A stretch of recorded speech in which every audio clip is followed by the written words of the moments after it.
Latvijā ir 150 000 cilvēku ar invaliditāti. Katram ir sava slimība, trauma vai iedzimta kaite, kas ietekmē dzīves kvalitāti. Pēdējos gados Latvija uzsākusi mērķtiecīgu ceļu, lai vispārējās cilvēktiesību normas būtu realitāte arī invalīdu ikdienā.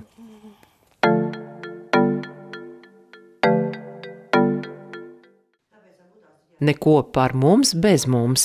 Ar šo aicinājumu invalīdu nevalstiskās organizācijas uzrunā mūsu valsts politikas veidotājus, lai starp ierēdniecības terminiem nepazustu cilvēku tiesības un vajadzības – dzīvība, veselība, izglītība, iespēja piedalīties sabiedriskajos un politiskajos procesos.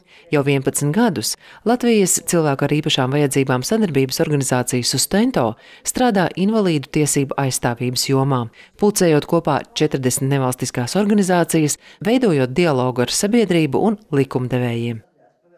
Mums strādājot gan ilgi, ir tā sajūta, ka lielās organizācijas, kuras ir Rīgā, kā piemēram Neredzīgo biedrība, Nedzirdīgo savienība, diezgan daudz citas palielas, gluži labi pašas var aiziet uz ministriju, izrunāt savas lietas, bet jebkurā gadījumā pamatā runa ir par Rīgu. Un, lai kā tas būtu, tad Rīga un Latvija nav viens un tas pats. Un mums bija tā dziļā sajūta, kad arī mēs paši šeit Rīgā sēžot, nevienmēr labi saprotam to, kas notiek pie cilvēkiem. Un tāpēc mēs arī meklējām šīs te reģionālās organizācijas, kuras varbūt nav tik lielas, bet tāpat laikā viņi ļoti labi redz dzīvot cilvēku, redz, kā notiek lietas.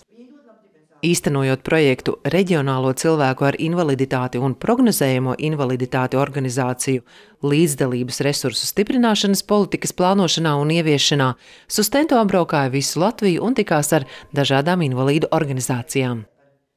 40 gaidīto, ja vajadzīgo organizāciju vietā mēs esam atraduši 71 organizāciju, kas, protams, man šķiet ir labs rādītājs. Sustento darba pieredze liecina, ka nevalstiskās organizācijas, strādājot kopā ar pašvaldībām, ministrijām un Saeimu, var panākt rezultātus. Par to liecina nesen ieviestais asistenta pakalpojums, ir atrisināti neskaitāmi vides pieejamības jautājumi, tāpat šobrīd tiek strādāts, lai nodrošinātu pilnīgu transportu pieejamību. Tā lēnām, soli pa solim Latvija īsteno 2010. gadā ratificēto ANO konvenciju par personu ar invaliditāti tiesībām. Šis process ir ilgs un visticamāk nebeidzams, jo darāmā šajā ziņā ir ļoti daudz. Lai kopīgi meklētu risinājumus, kā vislabāk izmantot nevalstisko organizāciju līdzdalības iespējas invaliditātes politikas plānošanā un ieviešanā, Sustento rīkoja reģionālo organizāciju tikšanos. Invalīdu organizāciju pārstāvi tikās ar Saeimas deputātiem, veselības un labklājības ministrijas pārstāvjiem. Nozara ministrijas dažreiz uzskata, ka konvencija tā ir labklājības ministrijas tikai atbildība, bet ministrijām jāsaprot, ka nozares politikā ir jābūt jau, kā saka, mainstreamīgi šai politikai, jau jāliek iekšā jau viss, kas attiecās pilnīgi horizontāli uz invalīdiem. Jau. Līdz šim Latvijai izdevies izveidot plānu un noteikt galvenos virzienus konvencijas satura īstenošanai dzīvē. Šis plāns ir tikpat aptverošs kā cilvēka dzīve. Tajā ir izglītība, nodarbinātība, sociālā aizsardzība, vides pieejamība un sabiedrības attieksmes veidošana. Jāsāk arī ar pirmskolas izglītību. Šajā pirmskolas izglītības līmenī jābūt bērniņi jāinformē par to, kas ir bērns ar invaliditāti, kādi bērniņam būtu vajadzības un tiesības. Un tāpat arī pārējai sabiedrībai būtu jāstāsta par to, ka cilvēkam ar invaliditāti ir tieši tādas pašas tiesības kā ikvienam cilvēkam un tiesības saņemt tieši tādu pašu pakalpojumu un kvalitatīvu un efektīvu un tieši viņu vajadzībām piemērotu.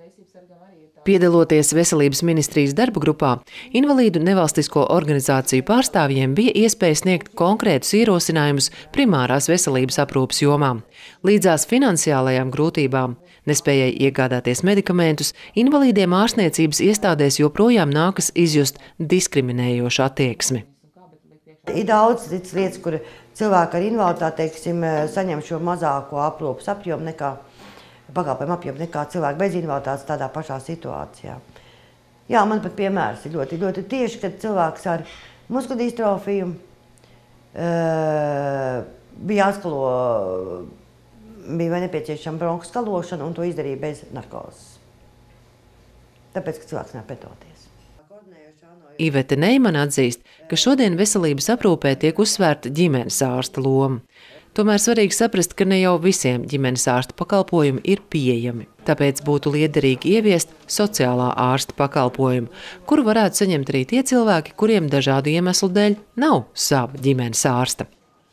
Cilvēki, kas, ko mēs sakam, ir jau ārpus sabiedrības, alkoholisms, narkotika, ļoti liela nabadzība, ja? Kuri faktiski īsti vajag nevar aiziet pie ģimenes ārsta, viņi kaunās dažreiz, ja? Īpaši cilvēks ļoti nabadzīgi, ja? Tās smakas varbūt un vēl kaut kas, ja? Kur viņiem norāda parastā veselības centrā, ka jūs darāt, ja, nevisai. Bet šiem cilvēkiem arī vajadzīgs ārsta pakalpojumi, bet vajadzīgs šī aprūpas pakalpojumi, tad ir lielāka apjomā nekā cilvēkam, kas aiziet, tā kā parasti, kas aiziet uz aptieku. Šis un vēl citi NVO ieteikumi iespējams kļūs par daļu no primārās veselības aprūpes attīstības plāna 2014. 2016. gadam. Mums patiešām ir daudz ļoti interesantu ziņu no reģioniem. Kura pašvaldība ir izgudrojusi, kurš jautā, kurš prasa. Un tas savukārt dod mums to iespēju ļoti labi iet uz ministriju un teikt, jā, mēs zinām. Sustento rīkotie semināri, tikšanās un darba grupas nevalstiskajām organizācijām dod zināšanas un sapratni par to, kā veiksmīgāk rakstīt projektus, piesaistīt finansējumu un aizstāvēt savu cilvēku intereses dažādās situācijās.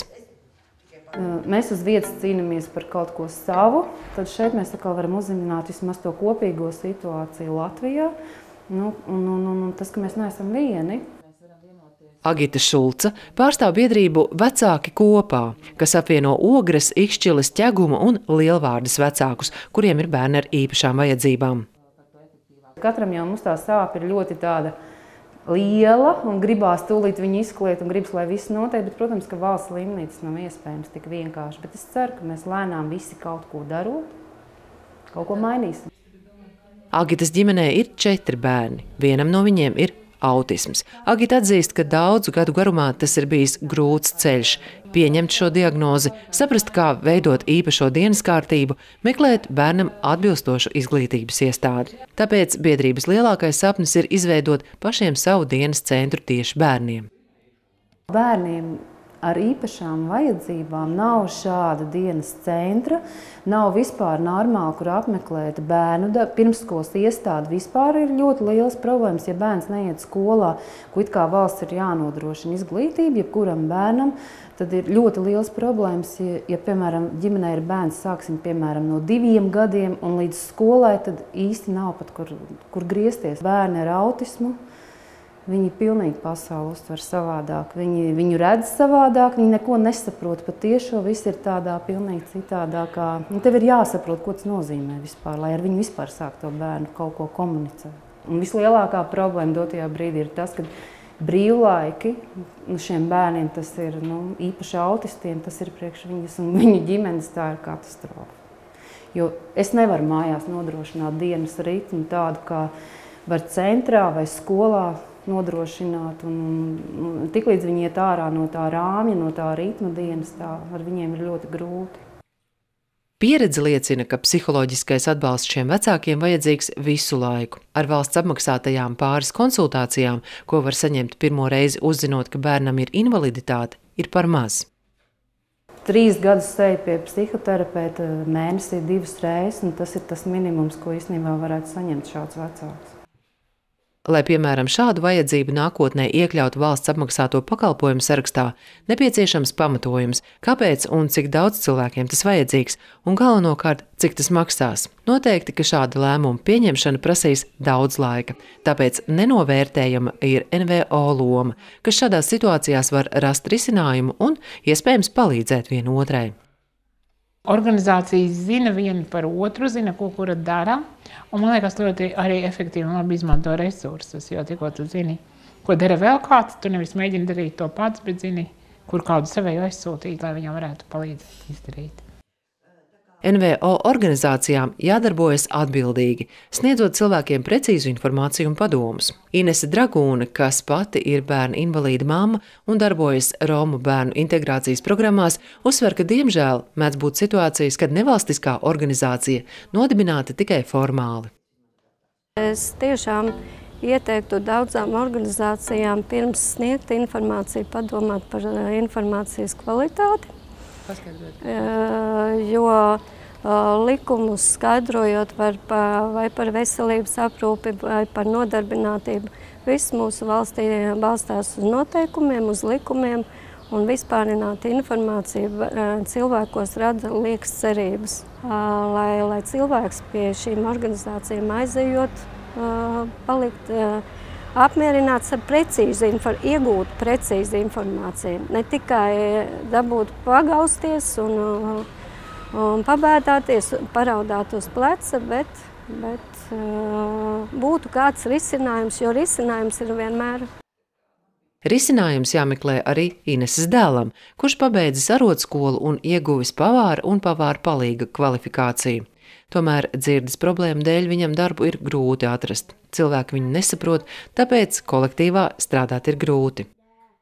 Ir ļoti nepieciešama sabiedrības informēšana un arī šo cilvēku iesaistīšana dažādos pasākumos, jo es uzskatu, ka ja parastās skolās lielāks skaits šo bērnu mācīsies, tad ir vajadzīga pedagoga izglītošana, pedagoga atbalsts, pedagogiem arī psihologs ir vajadzīgs, bet visi iet labā virzienā. Nevalstiskās organizācijas veic neatsveramu darbu, darot varbūt nelielas, bet nozīmīgas un ļoti vajadzīgas lietas, ko valsts, ņemot vērā smagnējo likumu un noteikumu ieviešanu, nevar izdarīt.